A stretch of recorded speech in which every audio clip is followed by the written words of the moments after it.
Merci Siagouri, merci à messieurs les modérateurs, merci aux organisateurs de cette session, merci à monsieur le président de la Société marocaine de neurochirurgie. C'est toujours un plaisir de me retrouver avec mes collègues de longue date neurochirurgiens avec qui j'ai partagé des moments de formation très fructueuse et pour qui j'ai beaucoup d'estime.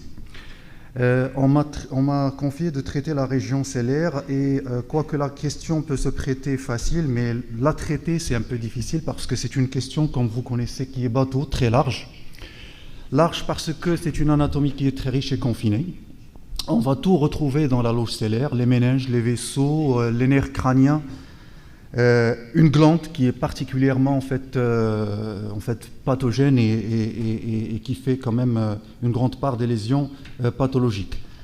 Bien entendu, puisque les structures anatomiques vont se multiplier, les lésions pathologiques également, et donc on aura un grand éventail de lésions pathologiques. Étant donné que c'est une anatomie fine, donc l'imagerie doit s'adapter également en haute résolution, que ce soit en signal, en caractérisation tissulaire ou anatomique, et pour justement associer et accompagner l'expansion du domaine de chirurgie endoscopique. Alors voilà le plan du propos qu'on propose. D'abord un petit mot sur les moyens d'imagerie pour aborder directement la pathologie cellaire et supracellaire, la pathologie paracellaire et la pathologie infracellaire avec les tumeurs propagées, pour dire un petit mot du bilan préopératoire des voies naso-sinusiennes, comme ça a été tout à l'heure signalé par le professeur Chaoui côté anatomique, et finir par quelques cas de complications post-opératoires. Les impératifs de l'imagerie, c'est la haute résolution, puisqu'il s'agit de très fines structures, fines lamelles osseuses, fins foramen, fines structures nerveuses, aussi de la haute résolution tissulaire. Il s'agit toujours de faire la part entre tissu tumoral et tissu normal dans une zone confiné. Et donc c'est une IRM qui est en acquisition volontiers tridimensionnelle, sinon des coupes fines dont maximum 3 mm, les séquences conventionnelles, des séquences de caractérisation faites de densité tissulaire telles que la séquence de diffusion, des séquences aussi de cysternographie très anatomique, très pondérée en T2 comme on va voir. Le scanner, il garde toujours une place pour affiner le bilan en fait, de la lyse et de la condensation osseuse, mais aussi pour mettre en évidence des calcifications. Et ça regagne de l'intérêt actuellement avec la neuronavigation péropératoire. Le cone beam, on gagne en résolution. C'est des coupes initialement qui sont acquises à une épaisseur de coupe plus fine que le scanner. Et donc, automatiquement, les reconstructions seront de bonne qualité. Mais à notre étape, je pense que le scanner continue à faire, si vous voulez, le gros du bilan anatomique. Autre, bien entendu, c'est en fonction du contexte, autre moyen d'imagerie. Alors, radioanatomie, là je défile devant vous en fait 3 coupes coronales de cysternographie IRM, ce que vous entendez parler de séquence 6 sur les machines Siemens ou de séquence Fiesta sur GE. C'est des coupes qui sont très fines, de 0,6 mm, 0,5-0,6 mm, avec possibilité de reconstruction multiplanaire. Et là, on en profite pour retrouver l'anatomie typique de toutes les structures anatomiques de la région cellaire sur le plan coronal, notamment ici,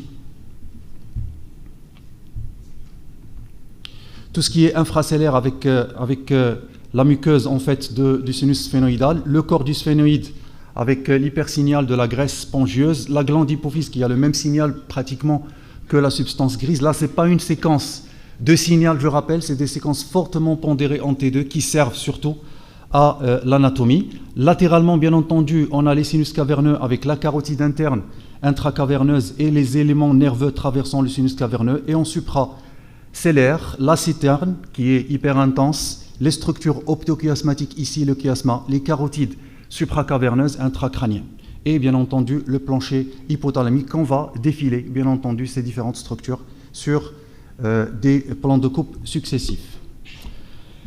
D'autres séquences, notamment injectées toujours dans la radioanatomie. Là, c'est des 3D écho de gradient qui permettent en fait de voir tout ce qui se rehausse. Et là, donc, le sinus caverneux se rehausse très bien, de même que les structures artérielles, la carotide interne intracrânienne. Et là, on peut aisément en fait défiler les éléments nerveux qui défilent dans le sinus caverneux pour finir en bas par la troisième branche du nerf trijumeau et pour retrouver ici en interne la sixième paire crânienne. Alors l'hypophyse, elle gagne particulièrement un grand intérêt dans l'imagerie. L'anatomie normale, c'est l'antéhypophyse qui est antérieure, la posthypophyse qui est chargée en vasopressine, ADH, et donc qui est hyper intense en T1, et on s'acharnera toujours à essayer de retrouver cet hypersignal.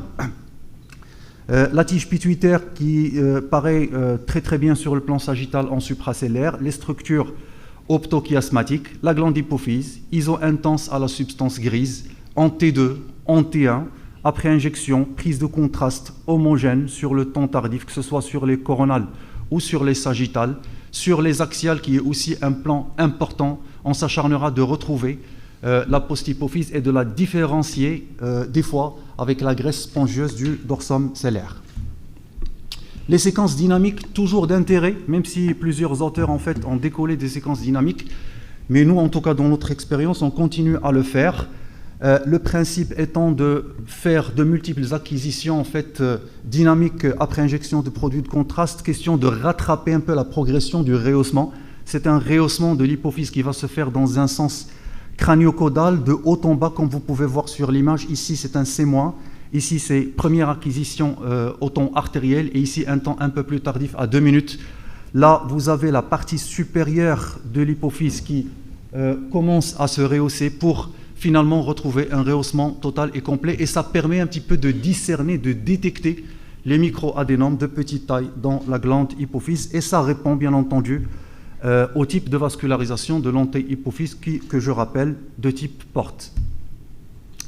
On va commencer par les masses cellaires et supracellaires, et donc devant une masse solide de la loge cellaire, le bilan clinique et paraclinique est fondamental. Et chaque pathologie va être, si vous voulez, différenciée par l'aspect en imagerie, certes, mais on retournera toujours à confronter les données clinico-biologiques. En cas d'adénome, on va chercher à caractériser le bilan hormonal, une selle turcique élargie en imagerie, et surtout une carotide qui garde une taille normale si jamais elle est envahie ou engainée par le processus adénomateux. Le crânio-pharyngium, l'âge, bien entendu, c'est souvent l'adolescent, calcification, diabète insipide. Le méningiome de la selle turcique, une selle turcique en général qui est de taille pratiquement normale, avec une hypophyse visible. Le méningiome du sinus caverneux, l'hypophysite, c'est un contexte un petit peu de péripartum. Le cordum, une topographie un peu plus en arrière et un peu plus en bas. Et d'autres, en fonction du contexte général. Alors, en termes d'adénome hypophysaire, on distingue bien entendu le microadénome et le macroadénome, et la caractéristique en imagerie, elle est fondamentalement différente, au point que pour le microadénome, c'est une question de détection d'une petite lésion dans la glande hypophyse devant un bilan hormonal perturbé, alors que pour le macroadénome, c'est évident et clair en imagerie, et c'est souvent une question de bilan d'extension et de bilan d'opérabilité. Alors, en cas de microadénome, le signal peut être différent en fonction de la lignée hormonale pathologique, on va dire, avec un aspect caractéristique, bien entendu, de rehaussement précoce de la glande, avec un adénome qui se rehausse un peu tardivement et qui fait un effet de contraste qui aide à la détection, alors que pour le macroadénome, c'est surtout une question d'extension, notamment supérieure, le plus souvent supracellaire, 80%, latéral, au niveau des sinus caverneux, 5 à 10%, et donc ça va poser un problème de résécabilité, surtout des adénomes, et bien entendu aussi possibilité d'extension inférieure.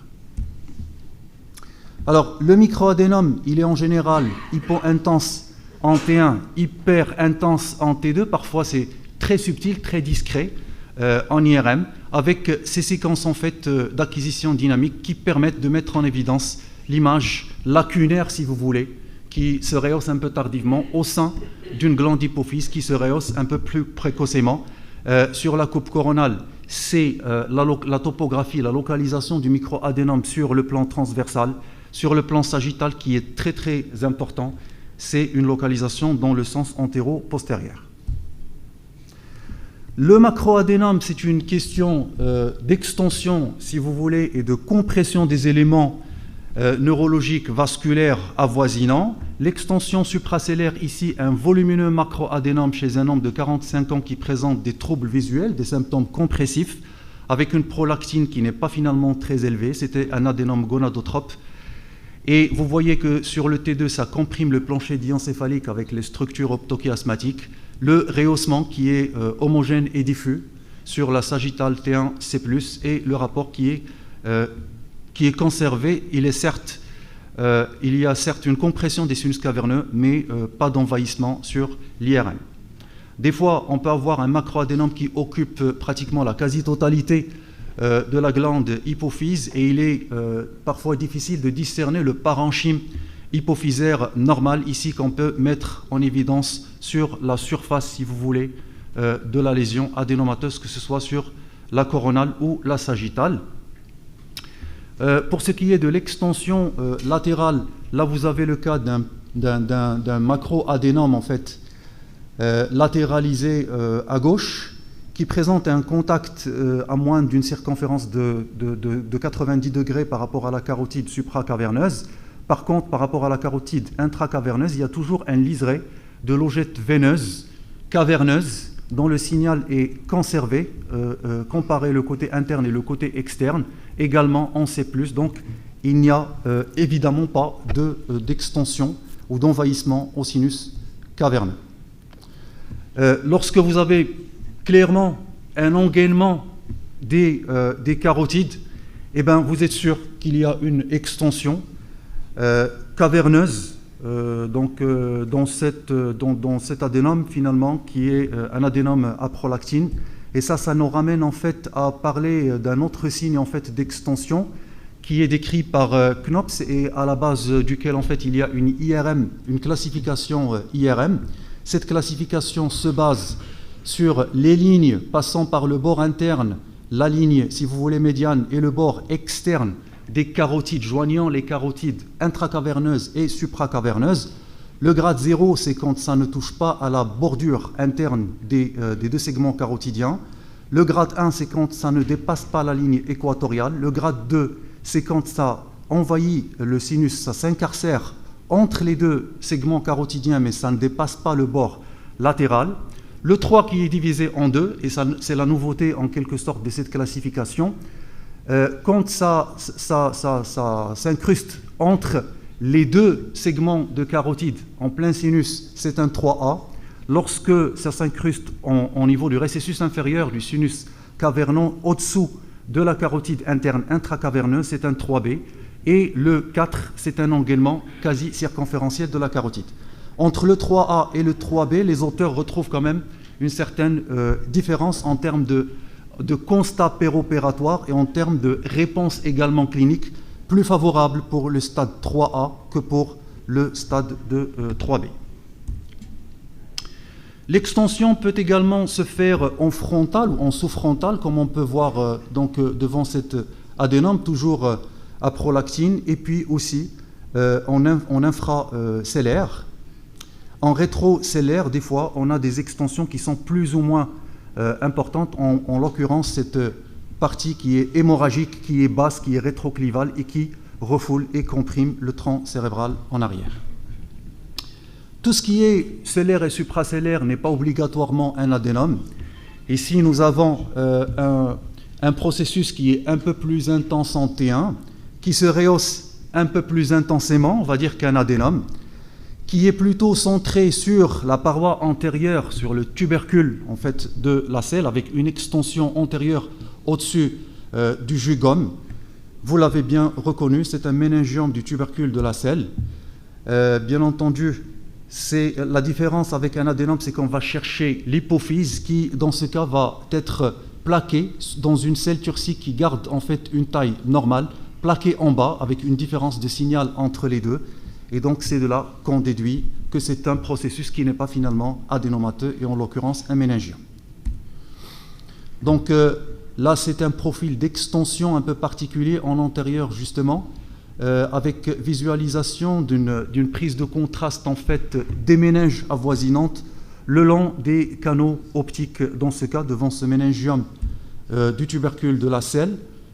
La topographie peut être quelquefois difficile, notamment devant cette masse qui est supracellaire immédiatement au contact de la glande hypophyse qui est en place, avec une extension antérieure, méningiome du diaphragme cellaire ou du tubercule. La différence, bien entendu, c'est ce petit éperon osseux qui est hypointense qu'on va retrouver sur le scanner. Le scanner garde toujours sa place pour les modifications osseuses, ça aide réellement. C'était en l'occurrence ici un méningiome du tubercule avec bien entendu une préservation de la glande hypophyse en place. Un peu plus antérieur, au niveau du planum sphénoïdal ou sphéno-ethmoïdal, hyperplasie, si vous voulez, de l'os qui est graisseuse, avec une hyperplasie en fait de la spongieuse osseuse, un volumineux méningiome révélé par une hypertension intracrânienne avec le déploiement d'un pédicule vasculaire comme ça en flamèche. Le pédicule sur les sagittales se déploie à partir justement de cet ostium d'insertion. Quelques cas particuliers en fait de localisation méningiomateuse toujours dans la région cellaire, en l'occurrence ici clinoïdien antérieur avec hypertrophie de la clinoïde en question. Un contact bien entendu en arrière avec la carotide interne supracaverneuse. Une autre localisation toujours de méningiome, hypo-intense en T2, iso-intense en T1, un mécanisme en fait, un rehaussement en déploiement vasculaire avec une structure qui est hypo-intense, qui proémine du dorsum cellaire. Et sur les reconstructions scanners, on retrouve finalement cet ostium également d'insertion, cette condensation osseuse qui constitue le pédicule. C'était en l'occurrence un méningiome de la clinoïde postérieure. Tout ce qui est toujours masse supracellaire n'est pas obligatoirement un adénome. Il faut se confronter au contexte clinique, adolescent, diabète insipide, une prolactine qui n'est pas élevée, une composante kystique supracellaire qui est hyper intense en T1, avec un rehaussement périphérique, une paroi périphérique qui est rehaussée, un contingent tissulaire dans la loge cellaire qui est hypo-intense en T1, qui se rehausse et qui est calcifié en scanner. Donc vous voyez que le scanner permet toujours de résoudre des cas un petit peu litigieux,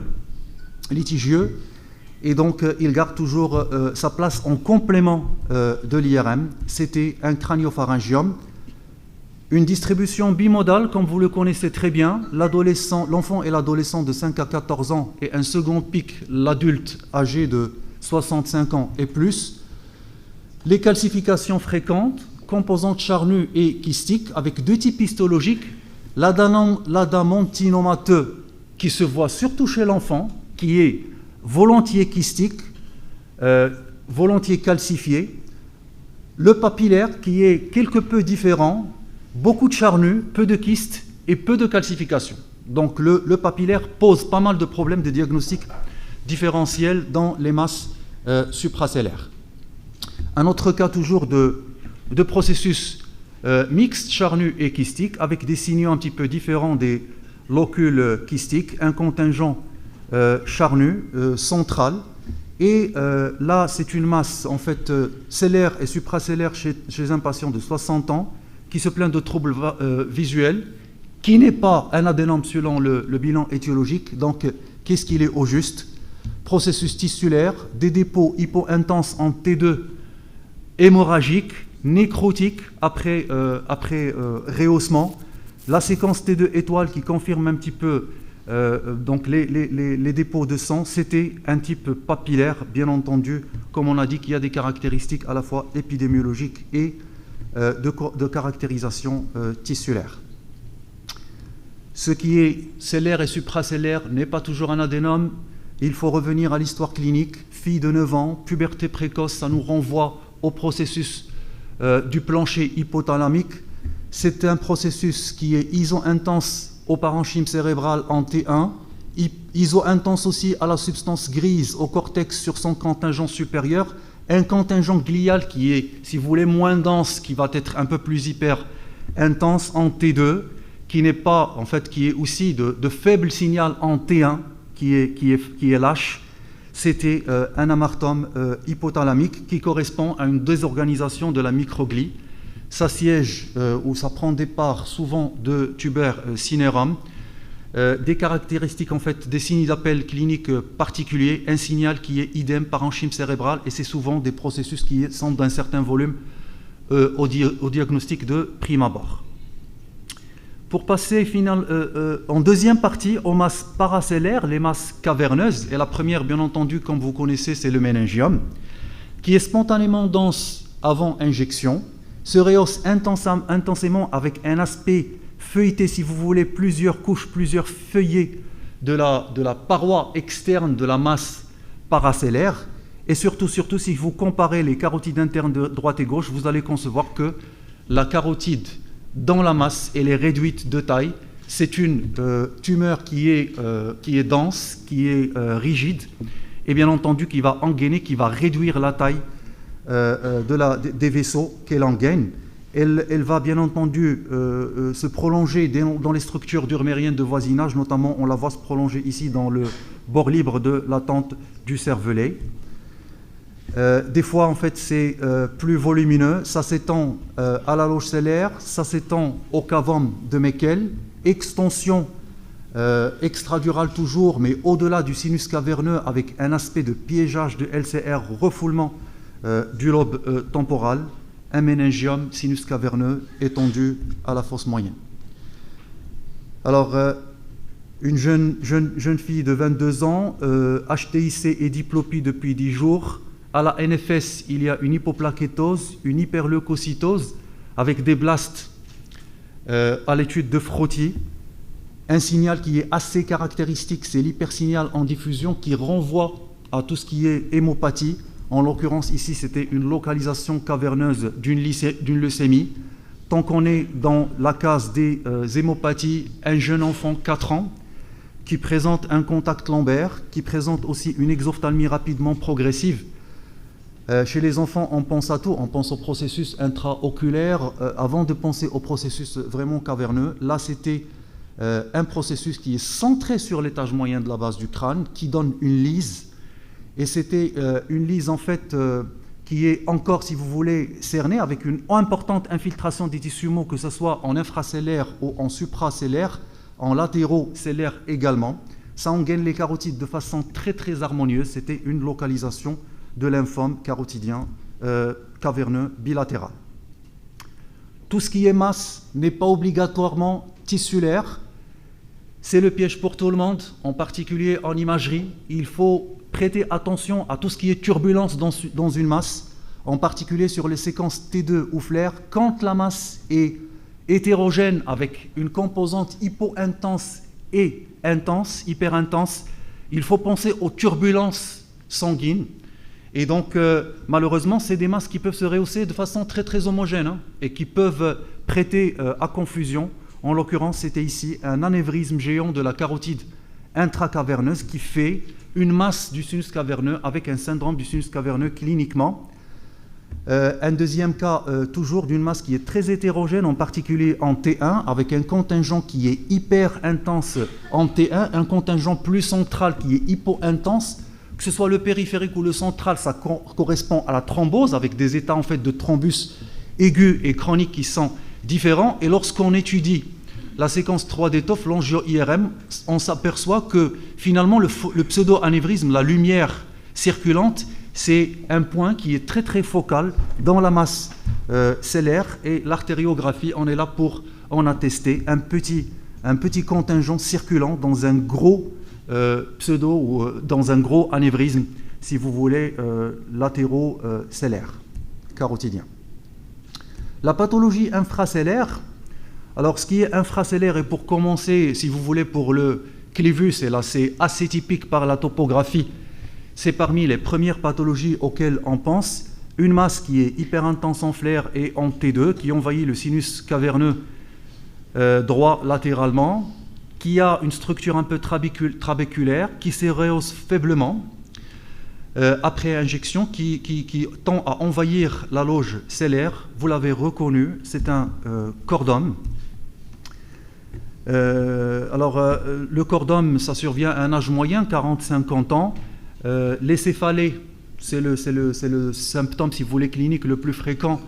Des fois aussi, ça peut se manifester par des troubles oculomoteurs, en particulier quand ça envahit le sinus caverneux ou quand ça soulève, ça irrite le nerf 6 en fait, sur son trajet extradural ou interdural. C'est une masse lytique multilobulée, décalcification, un rehaussement faible et hétérogène le plus souvent, avec des voies d'extension multiples, notamment ici. Nous avons une masse qui est tissulaire, qui se développe aux dépens du clivus, qui envahit le sinus caverneux, qui envahit le corps du sphénoïde et qui, plus en bas, envahit également les processus ptérygoïdes. Une forme particulière du cordome, c'est le cordome chondroïde, et on le reconnaît aussi par son signal qui est très hyper intense en T2. Le rehaussement qui est faible pour une tumeur cartilagineuse, en fait c'est à l'origine une tumeur notocordale en quelque sorte, c'est assez caractéristique donc en imagerie. Là c'est une jeune dame de 33 ans qui m'a été envoyée pour le bilan de rhinorrhée droite avec céphalée. En fait c'était un épisode aigu. Sur le scanner on a une pneumocéphalie diffuse avec un comblement liquidien du sinus sphénoïdal droit, avec, vous percevez ici, une discontinuité de la paroi osseuse et un semblant de processus qui s'étend, en tout cas dans la citerne prépontique. Caractérisation IRM oblige. C'est une lésion qui est très hyper intense en T2, qui présente un contingent prépontique en arrière avec un défect de la corticale du clivus, un contingent si vous voulez, qui se projette vers le sinus sphénoïdal. Ailleurs, vous avez un rehaussement d'urmérien avec un aspect collabé des ventricules, signifiant une hypotension intracrânienne. C'était un échordosis en fait physalifora, c'était un résidu de la notocorde. En fait, c'est un amartome notochondral qui est constitué de tissus gélatineux intra- et extradural et qui se manifeste souvent par un défect médian du clivus. La différence avec un cordome n'est pas évidente et il y a donc des publications dans ce sens qui ont parlé si vous voulez, des manifestations cliniques de cette pathologie, notamment des fuites de LCR, des méningites bactériennes et parfois des symptômes à type de déficit de nerfs crâniens. Alors, le chondrosarcome qui est un peu plus latéralisé, c'est souvent la synchondrose pétro-occipitale ou la fissure pétro-occipitale caractérisée par un aspect de calcification nodulaire et en arc, un signal qui est très intense en T2. D'autres pathologies peuvent donc siéger en infracellaire, notamment les métastases par voie hématogène. Là, c'était un cas particulier de masse qui est hyper intense en T1, qui est hyper dense en scanner. Le scanner est donc d'un grand recours parce qu'il montre un peu la soufflure de la paroi du sinus sphénoïdal, qui on revient rétrospectivement en IRM, qui est confirmé par le refoulement de ce liseré hyper intense. Un rehaussement hétérogène avec la glande hypophyse qui est refoulée en haut. On a tout évoqué en fait, sauf le diagnostic qui a été révélé histologiquement, notamment on a pensé à l'ostéosarcome télangiectasique. Là, c'était une tumeur à cellules géantes du corps du sphénoïde. Tout ce qui est hyperdense n'est pas hématome ou tumeur hémorragique. Il faut aussi penser en fonction du contexte clinique à tout ce qui est infection fongique et bien entendu la hantise, c'est les hernies de la méninge et du parenchyme cérébral. Deux mots sur les masses propagées, le cancer du cavum, avec ici une récidive après radiothérapie, un résidu tumoral de la paroi postérolatérale gauche, extension à travers le nerf 5-3 qui remonte le foramen ovale, colonise le sinus caverneux avec extension au niveau de la citerne prépontique. le fibrome nasopharyngien, qui est une pathologie de l'adolescent et qui peut également s'étendre à la loge cellaire. Devant une masse kystique de la loge cellaire, il faut penser bien entendu aux pathologies les plus fréquentes dans leur forme kystique avant de penser aux pathologies purement kystiques, notamment le kyste de la poche de Rathke et le kyste arachnoïdien. Le kyste arachnoïdien, il se faufile entre les différentes structures anatomiques. Il peut élargir la selle turcique, mais on garde toujours l'aspect de l'hypophyse plaquée contre le plancher hypophysaire, alors que le kyste de la poche de Rathke, quand on a la chance de voir un signal qui est différent du LCR sans paroi rehaussée, mais il y a quand même des cas de rehaussement de parois qui ont été rapportés. Je passe rapidement sur les variantes anatomiques nasosinusiennes pour parler des types de pneumatisation qui peuvent s'étendre progressivement en arrière et qui vont être plus ou moins favorables à la chirurgie endoscopique, notamment postérieure. Les extensions postérieures peuvent en fait se faire soit vers le haut, vers le dorsum cellaire, soit en bas vers l'os occipital. Les pneumatisations latérales qui vont se faire soit en haut vers la petite aile du sphénoïde, soit en bas vers la grande aile ou vers le processus ptérygoïde, et cela engendre des variantes anatomiques à plus ou moins risque chirurgical, notamment devant ce cas d'hyperpneumatisation en fait du dorsum cellaire, un aspect en fait bonbon des canaux carotidiens. Ici, donc, une hyperpneumatisation latérale avec une procidence du canal ou des canaux maxillaires des deux côtés et des canaux ptérygoïdiens. Également, une pneumatisation sur le même cas de l'apophyse clinoïde antérieure qui met en exergue le canal optique. Les cloisons du sinus sphénoïdal, lorsqu'elles sont verticales, il faut faire attention à l'aboutissement sur un canal carotidien et qui peut créer une lésion carotidienne au moment en fait de la chirurgie de ces cloisons. Quand par contre c'est un cas de cloison qui est plutôt horizontale, il faut faire attention à la variante anatomique, la cellule d'Onodi, et il faut chercher la continuité justement de cette cellule qui est antéro-supérieure avec les cellules ethmoïdales postérieures. Un mot encore sur l'imagerie post-opératoire. L'imagerie précoce, c'est pour faire en fait l'état des complications post-opératoires immédiates, sinon elle a une forte valeur prédictive positive pour détecter le volume tumoral. L'imagerie tardive au-delà de 3 mois. Alors là, c'est l'aspect d'un flap naso-septal qui est vascularisé, qui se rehausse après injection de produits de contraste, que ce soit après chirurgie de l'adénome ou après chirurgie du planum sphénoïdal pour un méningiome. Un contrôle post-opératoire d'un macroadénome avec envahissement du sinus caverneux gauche, une imagerie post-opératoire qui montre un petit peu le comblement de la loge post-opératoire par du matériel en fait, par de la graisse, etc. Et puis, une fois à 3 mois, tout le matériel résorbé, la liberté en fait du sinus caverneux qui atteste d'un contrôle satisfaisant. Par contre, là, un résidu tumoral au niveau du sinus caverneux qui persiste et qui produit donc un effet de masse sur l'imagerie de contrôle tardive.